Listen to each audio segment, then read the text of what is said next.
All right, we got our Gel CTL 55 here, and it's got these hooks underneath for chaining down, but the one on this side is broken off. So I'm gonna weld on some new D-rings I just picked up, and we're gonna change the location. So these are gonna, instead of being fixed, they're gonna be able to pivot. So it has this little like U. So it's got this sort of a U piece here that the D-ring then sits in, like so. And then this is gonna get welded on.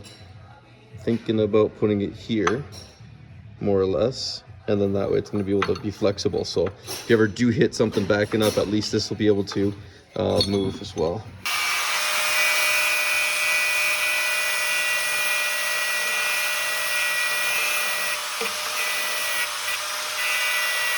All right, we've got it clamped in place now. Time to start doing our little tack welds on here.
And there you have it. Look at those beautiful welds. Yeah, that's me being sarcastic. This one's not too bad though.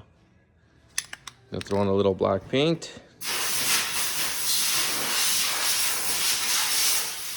Just to help with rusting underneath as well.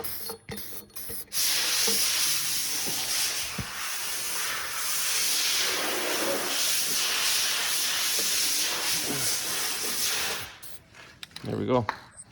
All right, well, wasn't pretty, but we got it welded.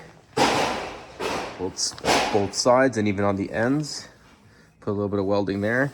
And then just did a quick little coat of black paint to help the rust on the fresh welds there. Not gonna do much anyway. It's gonna get looking like this not too long, but at least for a little bit, keep it a little longer from getting rusted. And that's it. Another thing done. Now we're ready to go ahead and have somewhere to put our chains down when we go to tie this down. Yeah, thanks for watching. Catch you in the next one.